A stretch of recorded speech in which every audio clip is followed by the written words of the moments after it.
آج 16 شعبان جمعرات کا وہ بابرکت دن جس کا برسوں سے انتظار تھا۔ شعبان کا یہ خاص دن ہے جس میں اللہ اپنی رحمتوں کے دروازے کھول دیتا ہے۔ آج کسی بھی وقت ہاتھوں کی انگلیوں پر صرف 41 بار پڑھ لو۔ رمضان المبارک کا چاند نظر آنے سے پہلے پہلے اللہ کے حکم سے ہر حاجت پوری ہو جائے گی۔ یہ کوئی عام موقع نہیں بلکہ ایسا دن ہے جو سال بعد دوبارہ ملے گا، اور نہ جانے اس وقت ہم ہوں یا نہ ہوں۔ اس لیے اس قیمتی وقت کو ضائع نہ کرنا، دل کو اللہ سے جوڑ لو اور ماہ شعبان کی اس عظیم برکت سے پورا فائدہ اٹھا لو۔ بسم اللہ الرحمن الرحیم۔ السلام علیکم ورحمۃ اللہ وبرکاتہ۔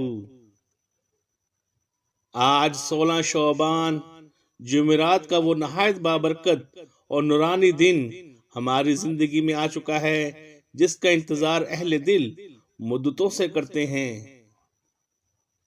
ماہ شعبان حرمت والا مہینہ ہے، برکتوں والا مہینہ ہے، جسے رب نے خاص فضیلت عطا فرمائی ہے۔ یہ وہ مہینہ ہے جس میں رحمتوں کی بارش تیز ہو جاتی ہے،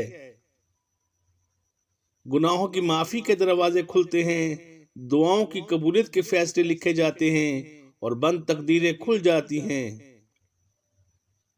یہ وہ مہینہ ہے جو ہمیں رمضان کی تیاری کا موقع دیتا ہے تاکہ بندہ دنیا کی غفلت چھوڑ کر اپنے رب کی طرف سچے دل سے لوٹے۔ اور آج جب یہی دن جمعرات کا ہے تو اس کی برکتیں اور بھی بڑھ جاتی ہیں۔ جمعرات وہ مبارک دن ہے جس میں بندوں کے اعمال اللہ کی بارگاہ میں پیش کیے جاتے ہیں۔ یہی وجہ ہے کہ اولیاء کرام اور بزرگان دین جمعرات کو خاص طور پر عبادت، ذکر و دعاؤں کا اہتمام کرتے تھے۔ کہا جاتا ہے جمعرات کے دن مانگی گئی دعائیں رد نہیں کی جاتی، اور اس دن اللہ اپنے بندوں پر خصوصی کرم فرماتا ہے۔ 16 شعبان جمعرات ایک ایسی بابرکت ساتھ بن کر آیا ہے جو دلوں کو اللہ کی طرف متوجہ کر دیتی ہے۔ یہ دن غفلت کے لیے نہیں بلکہ توبہ اور دعا اور تقدیروں کی اصلاح کے لیے عطا ہوا ہے۔ جہاں رب کی رحمت خاص طور پر قریب ہوتی ہے، آپ ذرا تصور کریں کہ جب شعبان جیسے عظیم مہینے کی فضیلت اور جمعرات کی قبولیت ایک ساتھ جمع ہوتی ہیں تو اللہ کی رحمت کس قدر قریب آ جاتی ہیں۔ آج اگر کوئی بندہ اخلاص کے ساتھ اللہ کا ذکر کرے، اس کے حضور ہاتھ اٹھائے، اپنی ٹوٹی ہوئی امیدیں، پریشانیاں، بیماریاں، تنگ دستی، گھر کے مسائل، رزق کی بندشیں، کاروبار، اولاد اور رشتوں کی فکریں اس کے سامنے رکھ دے تو رب کریم فرشتوں سے فرماتا ہے کہ میرے بندے نے مجھ سے سوال کیا ہے، اسے خالی مت لوٹاؤ۔ اس لیے یہ دن لاپرواہی میں گزارنے کے لیے نہیں بلکہ اپنی تقدیر سنوارنے کے لیے ہے۔ نہ وقت کی کوئی قید ہے، نہ جگہ کی کوئی پابندی۔ دن ہو یا رات، کسی بھی نماز کے بعد یا تنہائی میں بیٹھ کر بس دل کو اللہ سے جوڑ کر دعا کر لیں، کیونکہ شعبان کی رحمت، جمعرات کی فضیلت اور رب کی بے پاپ عطا جمع اکٹھی ہو جائیں تو ناممکن بھی ممکن ہو جاتا ہے۔ یاد رکھیں یہ موقع بار بار نصیب نہیں ہوتا۔ جو ماہ شعبان کی قدر کرتا ہے اللہ اس کی قدر کرتا ہے، اور اسے وہ عطا فرماتا ہے جس کا اس نے کبھی سوچا بھی نہیں ہوتا۔ وقت کی نزاکت کو مد نظر رکھتے ہوئے آئیے آج کے اس بابرکت عمل کی طرف بڑھتے ہیں، لیکن اس سے پہلے آپ سے خلوص دل کے ساتھ گزارش ہے کہ اگر آپ اس چینل پر نئے ہیں اور ابھی تک آپ نے چینل کو سبسکرائب نہیں کیا تو خدا را ابھی سبسکرائب کر لیں، کیونکہ ایسے بے شمار مجد وظائف اور بابرکت اعمال میں آپ کے ساتھ روزانہ کی بنیاد پر شیئر کرتا رہوں گا۔ آپ نے سب کام چھوڑ کر کسی بھی نماز کے بعد جب اور جہاں جیسے بھی وقت میسر اور چلتے پھرتے یا باوضو سجدے میں پر بیٹھ کر سب سے پہلے ایک مرتبہ اعوذ باللہ من الشیطان الرجیم اور ایک ہی مرتبہ بسم اللہ الرحمن الرحیم پڑھنا ہے۔ اس کے بعد نبی کریم صلی اللہ علیہ وآلہ وسلم کی ذات پر 3 مرتبہ درود پاک پڑھنا ہے۔ درود پاک آپ کوئی سا بھی پڑھ سکتے ہیں، مختصر درود پڑھ لیں یا صلی اللہ علیہ محمد پڑھ لیں یا پھر درود ابراہیمی پڑھ لیں، یعنی جو نماز میں پڑھا جاتا ہے۔ لیکن میں آپ کو یہی مشورہ دوں گا کہ درود ابراہیمی ہی پڑھیں، کیونکہ اس کی فضیلت اور برکت سب سے زیادہ ہے۔ اللہم صلی علی محمد وعلی آل محمد کما صلیت علی ابراہیم وعلی آل ابراہیم انکا حمید مجید۔ اللہم بارک علی محمد وعلی آل محمد کما بارکت علی ابراہیم وعلی آل ابراہیم انکا حمید مجید۔ روایات میں آتا ہے کہ ہمارے پیارے آقا صلی اللہ علیہ وآلہ وسلم بھی تمام درودوں میں درود ابراہیم کو سب سے زیادہ محبوب رکھتے تھے۔ 3 بار درود پاک پڑھنے کے بعد آپ نے اپنے دل میں اپنے خاص مقصد کی نیت کرنی ہے۔ اگر آپ پر قرض ہے اور آپ قرض سے نجات چاہتے ہیں تو دل میں نیت کریں، یا اللہ میرا سارا قرض ادا فرما دے۔ اگر آپ کرائے کے مکان میں رہتے ہیں اور اپنا ذاتی گھر خریدنے کی خواہش رکھتے ہیں تو نیت کریں، یا اللہ مجھے اپنا ذاتی گھر عطا فرما دے۔ اگر اولاد نافرمان ہے، بات نہیں مانتی، دل کو دکھ دیتی ہے، تو نافرمان اولاد کی اصلاح کے لیے نیت کر لیں۔ اگر میاں بیوی کے درمیان محبت کی کمی ہے اور آپ سچی اور پائیدار محبت چاہتے ہیں تو اس کی نیت کر لیں۔ اگر آپ کسی بڑی رقم کی ضرورت ہے، کوئی رکا ہوا کام ہے، کوئی ایسی خواہش ہے جو آج تک پوری نہیں ہو سکی، تو اسی کی نیت کے ساتھ بیٹھ جائیں۔ نیت کرتے ہی فوری 1 مرتبہ اعوذ باللہ من الشیطان الرجیم اور 1 ہی مرتبہ بسم اللہ الرحمن الرحیم پڑھ کر اللہ تبارک و تعالیٰ کی بارگاہ میں شیطان مردود سے حفاظت طلب کریں، اور دل سے یہی کہیں یا باری تعالی میں شیطان مردود سے تیری پناہ چاہتا ہوں، مجھے اپنی حفاظت میں لے لے۔ یاد رکھیں جب اللہ پاک کسی بندے کو اپنی حفاظت میں لے لیتا ہے تو پھر دنیا کوئی غم، کوئی پریشانی، کوئی مصیبت اس کے قریب نہیں آ سکتی۔ غم اس لیے آتے ہیں کہ ہم گناہ کرتے ہیں اور گناہوں کی وجہ سے آزمائشیں نازل ہوتی ہیں، اس لیے ہر حال میں اللہ کے حضور توبہ اور استغفار کرتے رہنا چاہیے۔ جب آپ اپنے خاص مقصد کی نیت کر لیں، دل کو بالکل خالی کر کے مکمل یقین کے ساتھ اگلے عمل کی طرف متوجہ ہو جائیں۔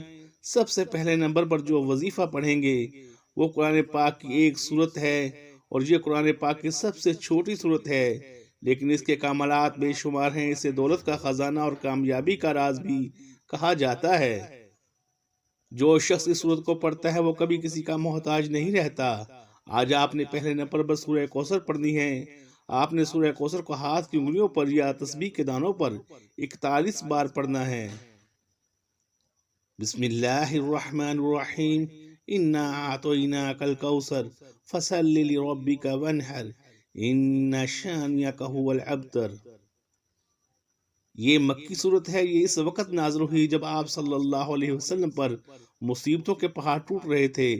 دعوت توحید کی وجہ سے آپ کی اکثر رشتہ دار آپ سے علیحدہ ہو گئے اور آپ کے مخالف ہو گئے تھے، اور ایک اور غم آپ کے لیے بیٹے کی وفات کی صورت میں کھڑا ہو گیا، کیونکہ آپ کے 2 صاحبزادے چھوٹی عمر میں فوت ہو گئے تھے۔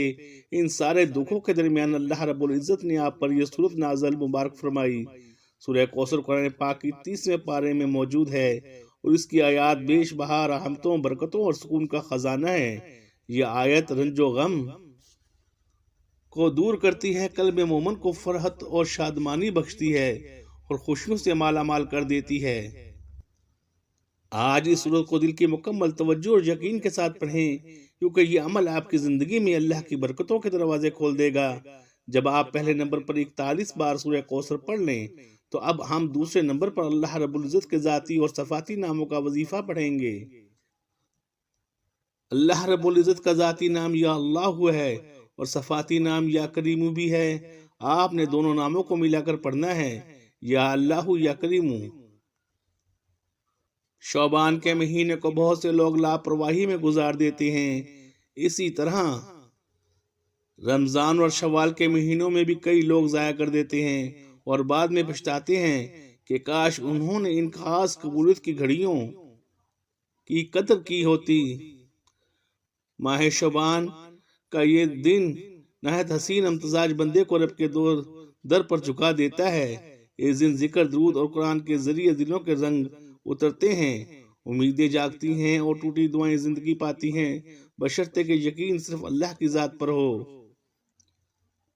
آج اگر آپ ان بابرکت گھڑیوں میں رب کریم سے مانگیں گے تو آپ کبھی کسی کے محتاج نہیں رہیں گے۔ جو رب سے 1 لاکھ مانگتا ہے اللہ اسے 70 لاکھ سے نوازتا ہے۔ جو بے روزگار ہے اسے روزگار ملتا ہے۔ جو بے اولاد ہے اسے نرینہ اولاد عطا فرماتا ہے۔ آپ نے یا اللہ یا کریم کو کیسے اور کتنی بار پڑھنا ہے یہ درج ذیل طریقہ سے کریں۔ یا اللہ یا کریم 1 بار ہوا، یا اللہ یا کریم 2 بار ہوا، یا اللہ یا کریم 3 بار ہوا۔ اسی طرح آپ ہاتھوں کی انگلیوں پر پڑھ سکتے ہیں یا تسبیح کے دانوں پر پڑھ سکتے ہیں۔ آپ نے صرف 33 بار پڑھنا ہے۔ یاد رکھیں جو بندہ اللہ رب العزت کو اس کے ذاتی اور صفاتی نام سے پکارتا ہے اللہ فوری طور پر اس کی ہر حاجت پوری فرماتا ہے۔ دوسرے نمبر پر 33 بار یا اللہ یا کریم پڑھنے کے بعد اب آپ نے تیسرے نمبر پر جو وظیفہ پڑھنا ہے یہ انتہائی مجرب اور بابرکت ہے، اور یہ وظیفہ ہے سورہ اخلاص کا۔ آپ نے سورہ اخلاص کو 11 مرتبہ پڑھنا ہے۔ بسم اللہ الرحمن الرحیم، قل هو اللہ احد اللہ الصمد لم یلد ولم یولد ولم یکن لہ کفوا احد۔ جب 11 مرتبہ سورہ اخلاص بھی پڑھ لیں تو تیسرے نمبر پر لا الہ الا اللہ کا وظیفہ ہے۔ یہ وظیفہ پڑھتے ہی آسمانوں اور زمینوں کے خزانے آپ کے نصیب میں لکھ دیے جائیں گے، اور جب رب کی طرف سے کچھ آپ کے نصیب میں لکھ دیا جائے تو دنیا کی کوئی طاقت آپ سے آپ کی کامیابی یا رزق نہیں چھین سکتی۔ جو یقین نہیں رکھتے وہ آج 16 شعبان جمعرات کے دن یہ 4 چھوٹے چھوٹے اعمال بتائے گئے طریقے سے پڑھ کر دیکھ لیں، اور یاد رکھیں یہ موقع بار بار نہیں آتا۔ آج رب کریم سے مانگنے کی وہ قیمتی گھڑی ہے، جتنا ہو سکے اللہ سے مانگ لیجئے۔ آپ نے لا الہ الا اللہ کو کیسے اور کتنی بار پڑھنا ہے تو دھیان سے پڑھیں۔ لا الہ الا اللہ 1 بار ہوا، لا الہ الا اللہ 2 بار ہوا، لا الہ الا اللہ 3 بار ہوا۔ اس طرح آپ ہاتھوں کی انگلیوں پر بھی پڑھ سکتے ہیں یا تسبیح کے دانوں پر بھی پڑھ سکتے ہیں۔ اگر آپ کسی مشکل میں ہیں، اپنی پریشانی میں، اپنی تنگ دستیوں میں، جب آپ کوئی راستہ دکھائی نہ دے رہا ہو، جب آپ ہر طرف سے راستے بند ہو محسوس کر رہے ہوں، تو آج 16 شعبان جمعرات کے دن یہ وظیفہ پڑھ لینا۔ دنیا آپ کی قسمت، آپ کی کامیابی، آپ کی دولت کا تماشا دیکھنے دور دور سے آئے گی۔ یہ وظیفہ پڑھتے دوران آپ نے کسی سے کوئی بات نہیں کرنی، نہ ہی کوئی آپ سے بات کرے گا۔ جب آپ کی زبان سے یہ وظیفہ نکل رہا ہو، آپ اپنی حاجات کو، اپنے مقاصد کو ذہن میں رکھ کے رب کریم سے مانگتے چلے جائیں۔ یہ وظیفہ پڑھتے وقت آپ رب کریم سے پہاڑ جتنا سونا بھی مانگیں گے، کاروبار، نوکری، شادی کے لیے پڑھیں گے، رب کی ذات بہترین عطا فرمائے گی۔ یہ 4 اعمال آپ کسی بھی نماز کے بعد پڑھ سکتے ہیں، یہ چلتے پھرتے جب بھی وقت میسر ہو پڑھ سکتے ہیں۔ لیکن یاد رکھیں آج کا بابرکت دن ہے، اس وظیفہ کو پڑھنا لازمی ہے اور ہرگز لاپرواہی نہیں کرنی، کیونکہ اس دن کی برکتیں اور قبولیت کی گھڑیاں دوبارہ سال بھر میں نہیں ملتی۔ اب ہم آج کے اس بے حد بابرکت اور پاورفل وظیفے کی مکمل ترتیب کو یاد رکھیں۔ پہلے نمبر پر 41 بار سورہ کوثر پڑھنی ہے، دوسرے نمبر پر 11 بار سورہ اخلاص پڑھنی ہے، تیسرے نمبر پر یا اللہ یا کریم ہے، اور چوتھے نمبر پر لا الہ الا اللہ ہے۔ آخر میں 3 بار درود پاک پڑھنے ہیں جو آپ نے عمل کے شروع میں پڑھا تھا۔ یہ بالکل اسی ترتیب سے پڑھیں۔ یہ وظیفہ انتہائی مجرب اور طاقتور ہے۔ آپ اسے قرضگی، ادائیگی، مالی مسائل یا کسی بھی پریشانی کے لیے پڑھ سکتے ہیں۔ اللہ کے فضل و کرم سے آپ کی پریشانی دور ہو جائے گی، قرض ادا ہو جائے گا، اور جس مسئلے کے لیے بھی آپ یہ وظیفہ پڑھیں گے وہ حل ہو جائے گا۔ لیکن یاد رکھیں اس وظیفے کو پڑھتے دوران آپ کا یقین صرف اللہ کی ذات پر ہونا چاہیے، کیونکہ اللہ ہی آپ کے مسائل حل کرنے والا ہے۔ یہ وظیفہ صرف اللہ تعالیٰ سے مدد طلب کرنے کا وسیلہ ہے، اور اپنے دل میں اخلاص اور یقین رکھ کر یہ وظیفہ مکمل کریں۔ ویڈیو کو صدقہ جاری کی نیت سے دوسروں کے ساتھ بھی شیئر کریں تاکہ اس کا اجر آپ تک پہنچے۔ اللہ تعالیٰ سے دعا ہے کہ یہ وظیفہ آپ کی نیت اور آپ کی دعا کو اپنی پاک بارگاہ میں قبول فرمائے اور آپ کے رزق میں وسیع اور برکت عطا فرمائے۔ آمین ثم آمین۔ یہ لمحے دوبارہ نصیب ہوں یا نہ ہوں، اس لیے آج ہی اس وظیفے کو پڑھ لیجئے۔ رب کریم سے مانگنے میں کمی نہ کریں۔ اخلاص کے ساتھ کیا گیا یہ عمل زندگی میں برکت، سکون اور آسانیاں لے آتا ہے۔ اللہ سے جڑنے والا بندہ کبھی خالی نہیں لوٹتا، یہی اس دن کا سب سے بڑا پیغام ہے۔ محترم ناظرین، اپنے رزق میں برکت کے لیے کمنٹ باکس میں اللہ کے ناموں میں سے کوئی ایک نام ضرور شیئر کریں۔ جزاک اللہ خیرہ۔ اللہ تعالی ہم سب کا حامی و ناصر ہو۔ السلام علیکم ورحمۃ اللہ وبرکاتہ۔